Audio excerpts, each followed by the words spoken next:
Or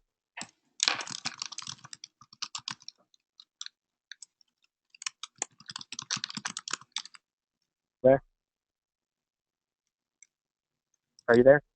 Yeah, I feel like my connection, I'm breaking up, so I may call in just Hello? hmm.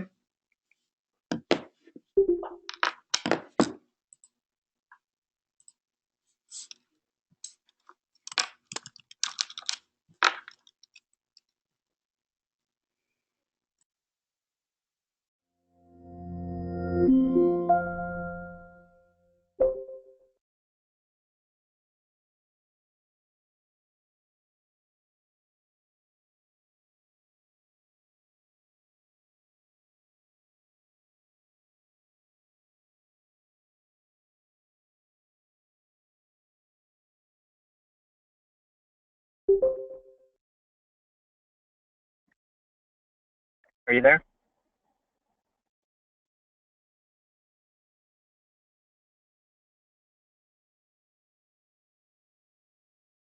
Hello? Okay, can you guys hear me okay now? Okay, I'm here. You Okay, hear me? sorry about that. Our internet connection in the office has been really shoddy, so I called Okay. in by phone. So, what's the last thing where'd we leave off? Everyone else heard you. It was myself that was breaking up. So where did Okay. you leave off? Okay. Well, I knew there had to be a change. When I realized, I was so focused on money, I was willing to put my daughter's life at jeopardy. And so through the course of, I found a mentor, somebody local in Oklahoma City, and he agreed to meet with me, not charge me anything. And he, every time I'd meet with the guy, he said, "Jason, what are you passionate about?" And I said, "I don't know." And he would bring influential people to our uh, senators, congressmen, other CEOs, and they would ask me when I would meet with them once a week, and they'd say, "What are you passionate about?" And I didn't know. And eventually, in real estate, and I said, "Yeah." And so I started the process of getting my license, and I kind of got hung up. And he said, "If you finish getting your license, I'll pay for it." I said, "Okay." So I finished getting my license. I had my license about a month. I really wasn't doing anything with it, and I met with my mentor. I was interviewing. I was with Coldwell Banker at the time, and I was interviewing with the team leader, Jim Fischetti, in Oklahoma City that day. And I met with my mentor that morning, and I said, "Hey, I've got a list of goals that I want to go over." He said, "No, just put that down. Put that away." I said, "What are you talking about?" "Write this down." He goes, "Write it down." And I said, "Okay." He said, "Burn your ships." I said, "What do you mean by burn your ships?" And he said, "Well, back in the old days when they invaded the country by boat, the boats they'd unload everybody and they set their ships on fire, so they're all committed, they're all in. And the only way to get home is they have to capture the enemy ships." He said, "You're trying to sell printing sales." He said, "You're trying to sell real estate." He said, "You're not doing either one effectively. You got to burn your ships." And he said, "Are you praying every day?" I said, "No." He said, "Are you exercising every day?" I said, "No." He goes, "Are you reading every day?" And at that time, I was just sick of eating, just thinking, I've got to do something.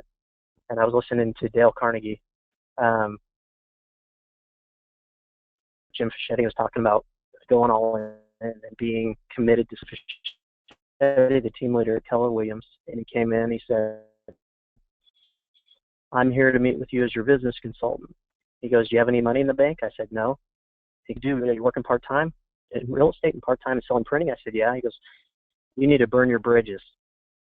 I said, "Well, what are you talking about?" He goes, "Well, it's a military term. You burn the bridge and you're committed.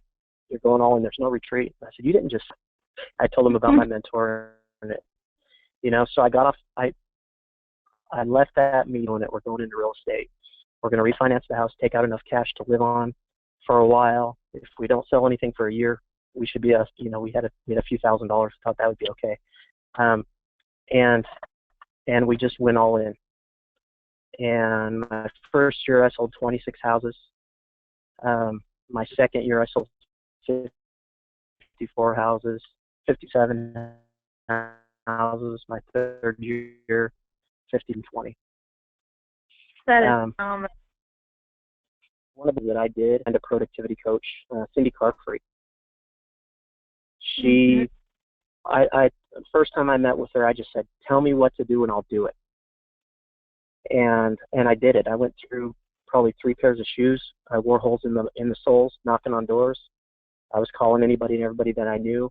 If I had closed everybody that I had met, everybody that I showed houses to, everybody that I talked to that was interested, I would have done over 100 deals my first year. I did 26. I was just doing what my coach told me to do. I love it, and thank you for your authenticity. That was truly a touching story. So clearly, your daughter is your defining moment, and yet it was also when you had 2 people tell you on the same day that just don't be putting 2 feet on both sides, one on each side. Let go and go forward. So the 26 homes, that is a lot. The average agent gets out of 75% of the agents get out of the business in their first year, yet an average agent does maybe 2 or 3 deals their first year if they even stay in. You did 6. So can you kind of speak deeper to that? You said you wore holes in your shoes. What else? I took Ignite my first year. I took Bold my first year. Ignite gave me the basics, and I was just doing what my coach told me to do, and that's all. And the rest was just experience, getting out there and getting experience. So I took Ignite. I took Bold. 3 months later, it was August of my first year, I had 8 closings in 1 month, and that was a result of Bold, doing what they taught us in Bold. Since then, I'm on Bold. I'm on Bold number 9. I've been in real estate for 3 years and 4 months. This is my 9th time taking Bold. I believe in it so much. That's awesome. So my common question that I know I'll get from agents is, did you have fear with this? Because I know I'm a productivity coach along with Cindy. We're great friends, and I know exactly what it would take to make this happen, and I can just hear 90% of the agents say, well, they're going to yell at me, or people don't like that, or what if this happens? What would you say to that? I would say that the greater pain always wins. I was more afraid of failing my family down and all my kids because they're relying on me. And if I didn't go and do it, it was painful. Yeah, I've had doors slammed in my face, and yet I kept going because letting the people in my life down was greater than the pain of somebody rejecting me when I knocked on the door. Awesome. So you found what that greater pain was. What was most that greater pain. Yeah. Okay. And what I found now is the things that pull me through. I control what the pain is, a consequence. If I don't hit a certain amount of appointments or whatever the goal is, then I assign a consequence to that, and it's got to be my mentor and I. Well, he introduced me to it. We have the Alpo Challenge. So the Alpo Challenge is we'll set a goal, and if let's say we show up late, we see a pattern. I'm showing up late everywhere I go, 5-10 minutes late. If I'm late one more time, it's a spoonful of Alpo dog food. And I'll tell you what, that pain of a spoonful of Alpo dog food is greater than the pain of having to leave early enough to be on time. And so I'm early from then on out because I don't want to eat that Alpo dog food. So that's just one example, and it's not for everybody. It works for me, though.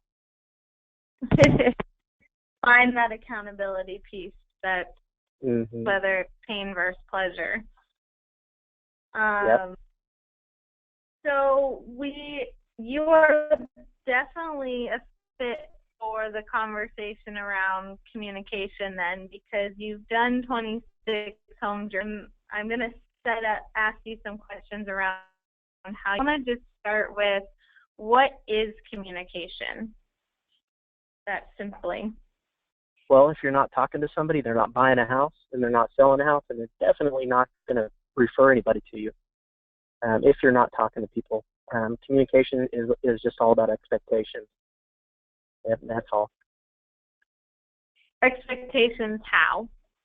Setting expectations with people and then following through with it. And yeah, I failed people. I forget to call somebody, and I've done that. I've been there. It's all about being consistent and communicating with people. So you set the expectation and then you fulfill the expectation. That's the communication part of it. And why is it important in our business to do? Well, if people can trust you, they're not going to business to you. And when it's all about integrity. So when I tell somebody I'm going to do something and I don't do it, I'm out of integrity.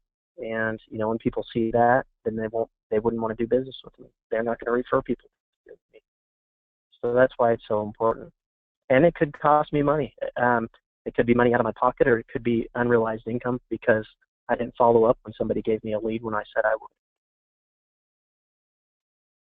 Do you find that we have more time, more chances with the people we know, or less chances to prove to them with our communication? More chances to with the people we know. Yeah, because I feel like some people might say, "Oh, they're my friends, so I don't want to bother them too much." Yet they've oh gosh. Call them. Well, let me tell you, it took my mom a year and a half to send me referrals.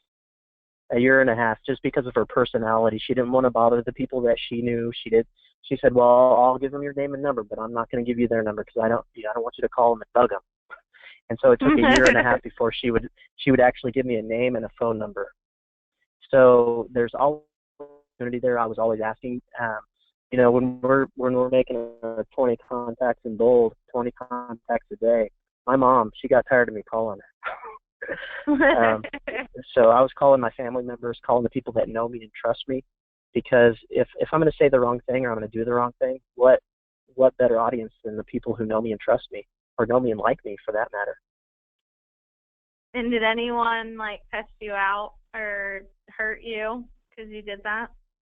Not friends and family. I've had people cuss me out and yell at me before. And my coach, he gave me a good word for that. And that word is next. Yeah. So I tell him what happened. He's just say next, and we move on. We go to the next one. Yeah, well, I linger on it, right? If they're not our friends or family, move on.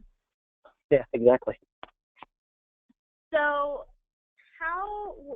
let's talk a little bit about communication when it comes to keeping up with everybody, the prospects, our current clients, with our daily activities of being a real estate agent. How do you handle that communication? Well, when I first started, my system was a whole bunch of paper on my desk, and I had to look through and find phone numbers, and it wasn't a very efficient system. Now we're working on building our database. We've got somebody to enter that information in for us. We fill out cards. We have 3x5 cards when we're making our calls. When we make a new contact, we write that information on the card. It goes to our transaction coordinator, and our transaction coordinator enters that information into our database. We use Top Producer. When I first started, I was using eEdge. And yeah, I may not have been the best one to enter information in, yet I did it. It wasn't at 100%. I was probably at about 60% efficiency in getting contact information in there. Really, my most important thing for me was getting houses under contract so I could support my family.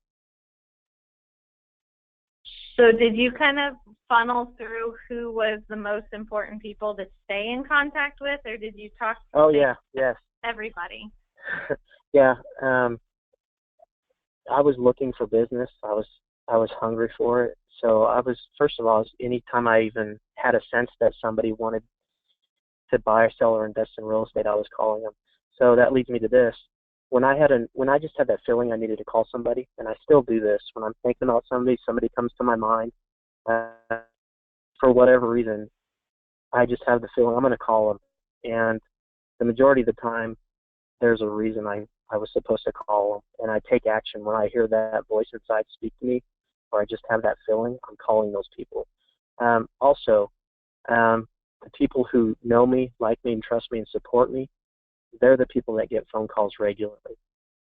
Somebody gives me a referral, and I'm following up with them. They go into my database now.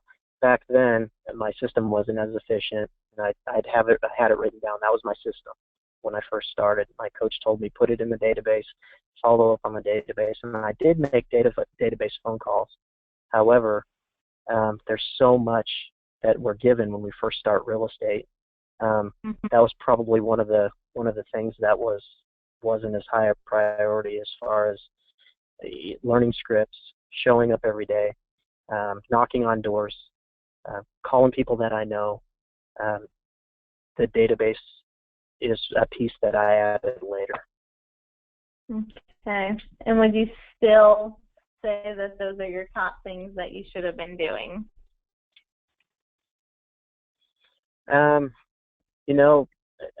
If I had to go back and do it all over again, I probably would have spent more time on my database and making sure that things were entered in there correctly. It's a great tool. I would have utilized. I'm playing catch up. We transferred everything over to the top producer, and we're having to filter through the content. Was taking up a lot of time and resources.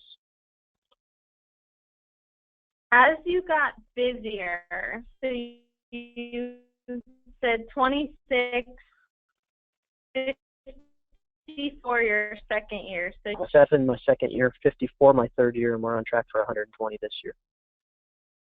So how do you keep that same type of effective communication as you do more business? Leverage. So I've got a full-time assistant. I've got a part-time transaction coordinator. We've got a calling every agent calls buyer leads. So there's not as many people that I have to call on a regular basis. However, it's probably just a little bit of a different focus anyway. So, and that's my next transition is somebody. I'm going through my out desk to lead generate to for sale by owners, expireds, and also we're going to target a farm area. So that's in the works. Awesome. So you're going to get an ISA. Yep. And so when did you decide that you needed that leverage? When did you hire I'm assuming your assistant was first, because that's model. Yeah, I followed the model. Well, my first hire was my coach. I went into MAPS coaching. I capped my first year. I capped in October. My anniversary date is January 1st. I capped in October.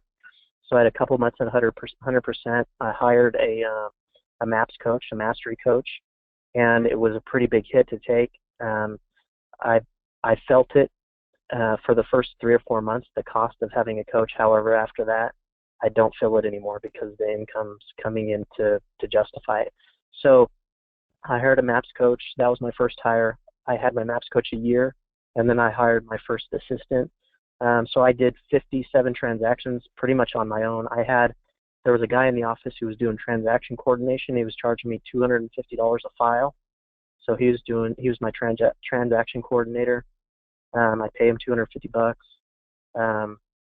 And my next year I realized I had to bring on an assistant to coordinate all that. And she came on about a year ago. So. Okay.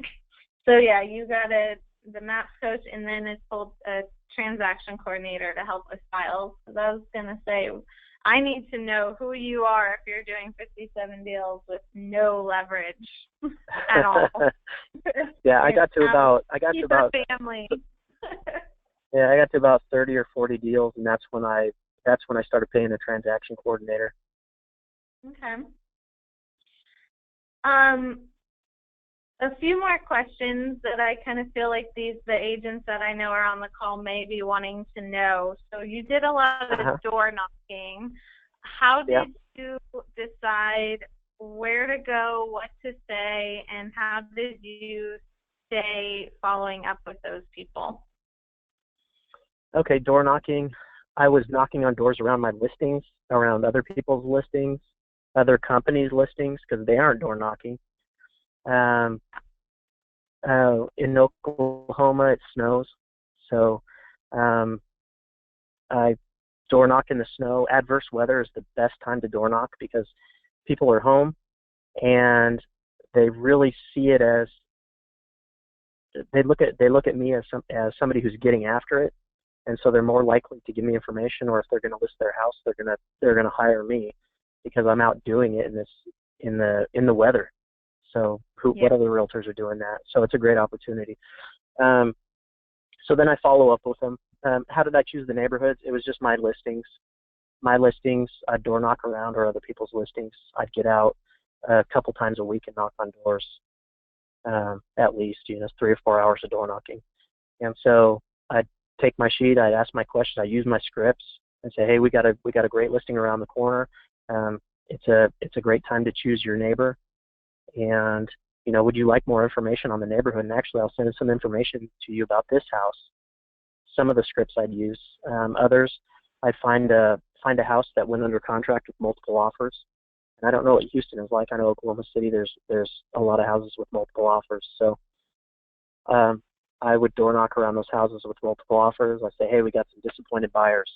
And who do you know in the neighborhoods looking to buy, sell, or invest in real estate? This is a great time to sell your house. We've got these disappointed buyers. There are multiple offers on this listing. Do you know someone? And I was using that script. I was door knocking in the snow. I got a $280,000 listing just 4 doors down from the listing that I had, using that script. So, and how do I follow up with them? They go in the database. And we just follow up with them. Do you mail them? Do you just call them? Oh, yeah. Mainly, I've done a couple of mailers. I haven't gotten really deep into that. It's usually phone calls. Okay, awesome. Phone calls and email. So I know that it's actually 4:30, and I'd like to open it up for questions here in a minute. But you are big on just making sure that the communication is there, but I really feel like it comes down to discipline and commitment. That's what I've been hearing through your conversation.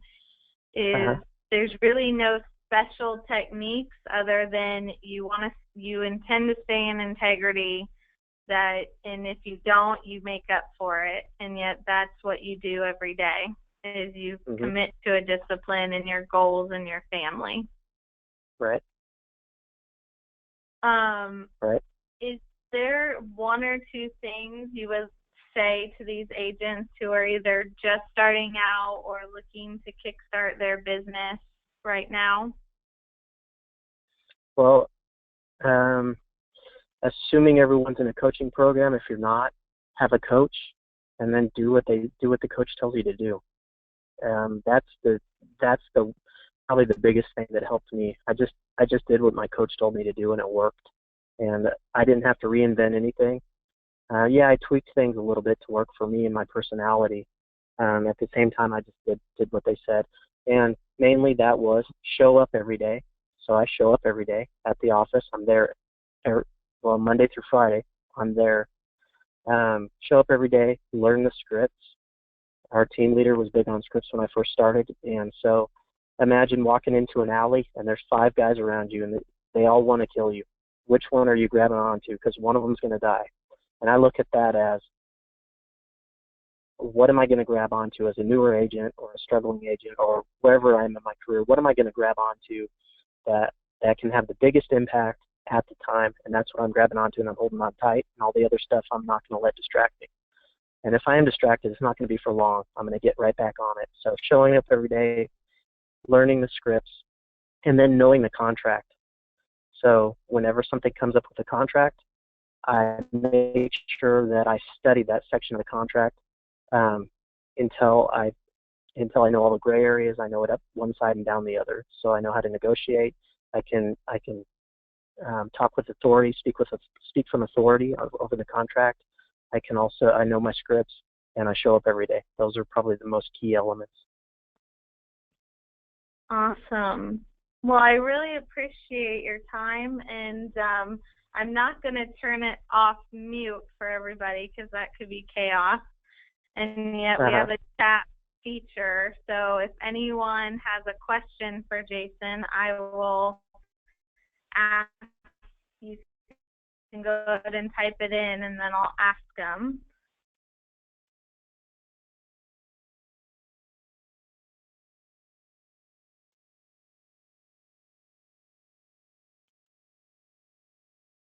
You guys had some crazy weather up there recently, right, Jason? Mhm.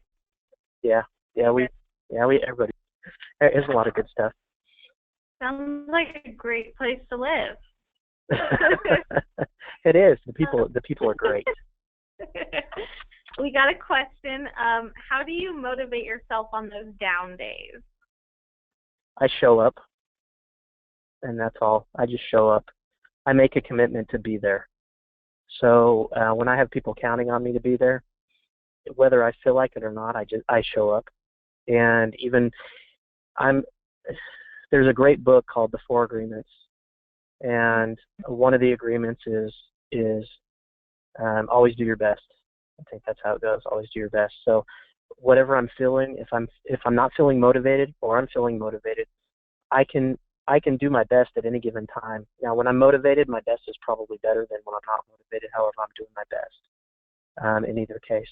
So I show up, and sometimes I make more calls than others. Sometimes I set more appointments than others. Showing up's the most important thing.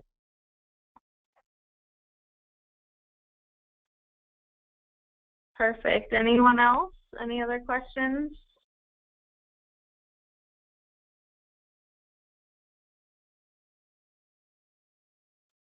Jason, is there anything else you'd like to add before I wrap up? I think that's everything.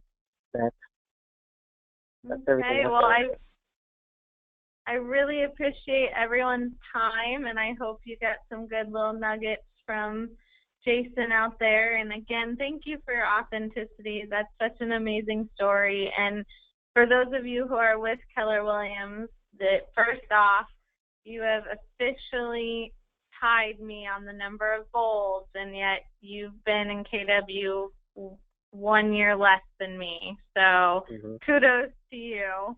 And Gary Keller said take it a minimum of 10 times. So see why he said that.